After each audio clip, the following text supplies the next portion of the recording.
আসসালামু আলাইকুম। আজকে আমি আপনাদেরকে দেখাবো যে কিভাবে একটা বেড কাস্টিং রিল সেটআপ করতে হয়। তো অনেকে অনেক দামি রিল ইউজ করেন, বেড কাস্টিং রিল ইউজ করেন।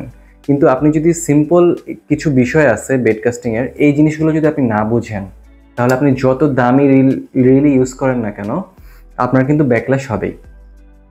তো আমি আজকে আমাদের একটা প্রোডাক্ট, এটাকে আপনাদেরকে একটু বুঝিয়ে বলবো যে এটার ফাংশনালিটিটা কি। আপনি যদি এটা দিয়ে বুঝেন তাহলে আপনি যে কোনো বেড কাস্টিং রিল কিন্তু আপনি সেট আপ করতে পারবেন, তখন কিন্তু ব্যাকল্যাশটা আপনার হবে না। তো এইখানে বোঝার মতো কিছু বিষয় কিন্তু আছে, কিছু জিনিস আছে যেগুলো আপনাকে অবশ্যই বুঝতে হবে। যেমন এই জিনিসটা হচ্ছে ড্র্যাগ পাওয়ার, এইটা হচ্ছে ড্র্যাগ। আমরা অনেকে মনে করি এইটা ড্র্যাগ, আসলে এইটা ড্র্যাগ না। ড্র্যাগ হচ্ছে এইটা। আপনারা এইটা সবসময় টাইট করে রাখবেন, মানে টাইট করে রাখবেন। এটা যদি লুজ থাকে তাহলে কিন্তু সুতা বের হয়ে যাবে, মানে মাছ যখন আপনার লুরটাকে গ্র্যাব করবে, ধরবে, তখন কিন্তু সুতা ইজিলি বের হয়ে যাবে যদি এটা আপনার টাইট না থাকে।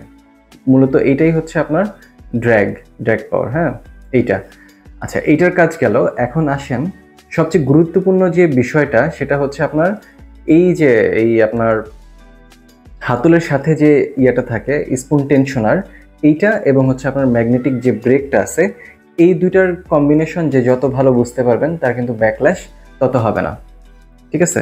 তো আমি আপনাদেরকে একটু এই জিনিসটা একটু খুলে দেখাই যে আপনার এইটার মেকানিজমটা আসলে কি। তো এইটা হচ্ছে রিল, এটাকে যদি আপনি একটু বাম পাশে স্লাইড করেন তাহলে কিন্তু এটা খুলে যাবে। এই যে দেখতে পাচ্ছেন খুলে গেছে। এবং এইখানে মোট হচ্ছে 6-10টা কিন্তু আপনার ম্যাগনেট দেওয়া আছে। এই ম্যাগনেটটা কি করে? ম্যাগনেটটা হচ্ছে আপনার যে এই যে স্পুনটা আছে, এই স্পুনটার এই যে সাইডে যখন থাকে তখন এটাকে কিন্তু একটা এটা তো পুরা হচ্ছে আপনার লোহা জাতীয় জিনিস, মানে ধাতব বস্তু। আর হচ্ছে ম্যাগনেট তো ধাতব বস্তুকে আকর্ষণ করে। যখন আপনি এইটাকে ম্যাক্সে দিবেন তখন এই ম্যাগনেটগুলো উপরের দিকে উঠে আসবে। এই যে দেখতে পাচ্ছেন, এটা কিন্তু উপরের দিকে উঠে আসছে। এই যে ভালো মতো দেখেন, উপরের দিকে উঠে আসছে। আমি টিপ দিলে দেখেন ডেবে যাচ্ছে। আর আমি যখন এটাকে মিনিমাম করব তখন এটা কিন্তু নেমে যাবে নিচের দিকে। দেখেন নেমে গেছে। আর যদি উপরের দিকে উঠাই তাহলে এটা কিন্তু ভেসে যাবে।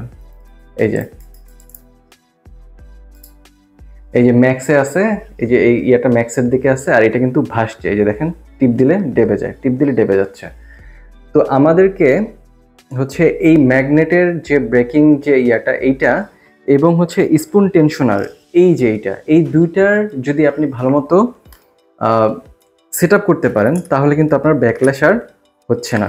এটা এভাবে লাগাতে হবে। তো এই যে এখন আমি এটা লাগিয়ে দিয়েছি। তো আপনাদেরকে একটু ভালো মতো বুঝতে হবে যে এইটাকে আপনি নতুন অবস্থায় আপনি লুরের যে ওয়েট, সেটা লুর যদি ছোট হয় তাহলে আপনি সাপোজ এটাকে সাথে বা 8-এ রাখতে পারেন।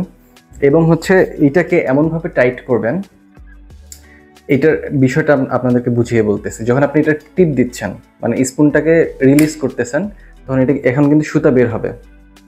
তো এই অবস্থায় আপনাকে সাথে রাখতে হবে এবং এইটাকে এমনভাবে টাইট করতে হবে যাতে এই সুতাটা খুব আস্তে